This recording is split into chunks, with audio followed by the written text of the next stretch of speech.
Money plant લોકો પોતાના ઘરમાં એટલા માટે રાખતા હોય છે કેમ કે એવું કહેવામાં આવતું હોય છે કે મની પ્લાન્ટથી તમારા ઘરમાં બરકત રહે છે। પરંતુ જે લોકો ઘરમાં મની પ્લાન્ટ રાખે છે તે આ ફરિયાદ પણ કરે છે કે મની પ્લાન્ટનું ગ્રોથ જલ્દી અટકી જાય છે અને પાંદડા પીળા થઈ જાય છે। જો આવું થાય તો જાણો શું કરવું જોઈએ। મની પ્લાન્ટનો જો ગ્રોથ અટકી જાય તો સૌથી પહેલા તો તેના પાંદડા પીળા પડી જાય છે, જે એના અનહેલ્ધી ગ્રોથનું સૂચન કરે છે। હેલ્ધી અનહેલ્ધી પીળા પાનને કઈ રીતે ઓળખવું? ઉગવાના મોસમ દરમિયાન મની પ્લાન્ટ તેના પોષક તત્વોને નવા પાંદડાઓમાં વધારે છે, જેના કારણે અનિચ્છનીય પાંદડા પીળા થઈ શકે છે। તેથી જો ઉપરના ભાગમાં નવા પાંદડા ઉગી રહ્યા હોય ત્યારે પાંદડાને નીચેના ભાગનો રંગ બદલાઈ રહ્યો હોય છે તો ચિંતા કરશો નહીં। આ વર્ગીકરણની નેચરલ પ્રોસેસ છે। ભેજનું લેવલ ચેક કરો। યોગ્ય માત્રામાં પાણી ન મળવાના કારણે મની પ્લાન્ટનો રંગ પીળો અને ભૂરો થવા લાગે છે। ધ્યાનમાં રાખો કે આ ભેજ માત્ર જમીન સાથે સંબંધિત નથી, પરંતુ છોડના પર્યાવરણ સાથે પણ સંબંધિત છે, જે નિર્જલીકરણનું કારણ બની શકે છે। ઉનાળાની ઋતુમાં અથવા ખૂબ જ ગરમ તાપમાનવાળા સ્થળોએ રાખવામાં આવતા છોડમાં આ ખૂબ જ સામાન્ય જોવા મળે છે।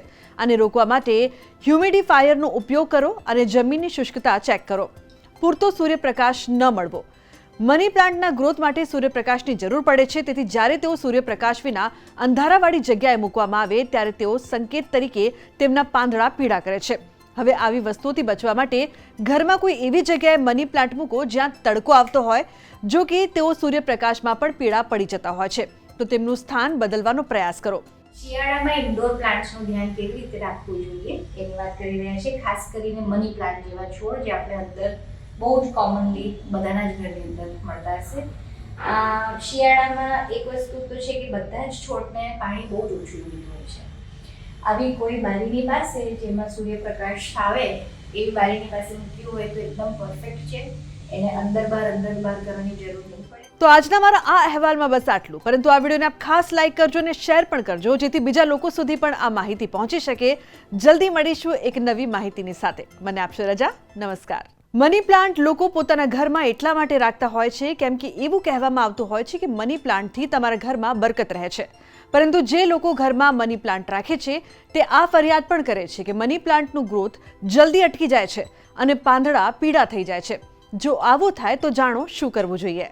મની પ્લાન્ટનો જો ગ્રોથ અટકી જાય તો સૌથી પહેલા તો તેના પાંદડા પીળા પડી જાય છે, જે એના અનહેલ્ધી ગ્રોથનું સૂચન કરે છે। હેલ્ધી અનહેલ્ધી પીળા પાનને કઈ રીતે ઓળખવું? ઉગવાના મોસમ દરમિયાન મની પ્લાન્ટ તેના પોષક તત્વોને નવા પાંદડાઓમાં વધારે છે, જેના કારણે અનિચ્છનીય પાંદડા પીળા થઈ શકે છે। તેથી જો ઉપરના ભાગમાં નવા પાંદડા ઉગી રહ્યા હોય ત્યારે પાંદડાને નીચેના ભાગનો રંગ બદલાઈ રહ્યો હોય છે તો ચિંતા કરશો નહીં। આ વર્ગીકરણની નેચરલ પ્રોસેસ છે। ભેજનું લેવલ ચેક કરો। યોગ્ય માત્રામાં પાણી ન મળવાના કારણે મની પ્લાન્ટનો રંગ પીળો અને ભૂરો થવા લાગે છે। ધ્યાનમાં રાખો કે આ ભેજ માત્ર જમીન સાથે સંબંધિત નથી, પરંતુ છોડના પર્યાવરણ સાથે પણ સંબંધિત છે, જે નિર્જલીકરણનું કારણ બની શકે છે। ઉનાળાની ઋતુમાં અથવા ખૂબ જ ગરમ તાપમાનવાળા સ્થળોએ રાખવામાં આવતા છોડમાં આ ખૂબ જ સામાન્ય જોવા મળે છે। આને રોકવા માટે હ્યુમિડિફાયરનો ઉપયોગ કરો અને જમીનની શુષ્કતા ચેક કરો।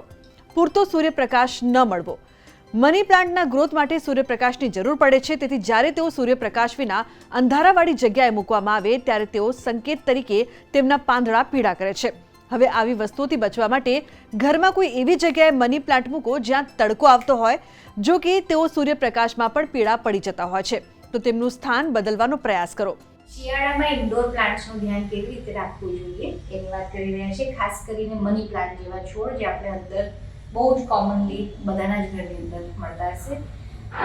શિયાળામાં એક વસ્તુ તો છે કે બધા જ છોડને પાણી બહુ જ ઓછું જોઈતું હોય છે।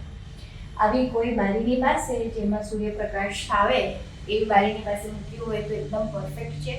એને અંદર બહાર કરવાની જરૂર નહીં પડે। તો આજના મારા આ અહેવાલમાં બસ આટલું, પરંતુ આ વિડીયોને આપ ખાસ લાઈક કરજો અને શેર પણ કરજો, જેથી બીજા લોકો સુધી પણ આ માહિતી પહોંચી શકે। જલ્દી મળીશું એક નવી માહિતીની સાથે। મને આપશો રજા। નમસ્કાર।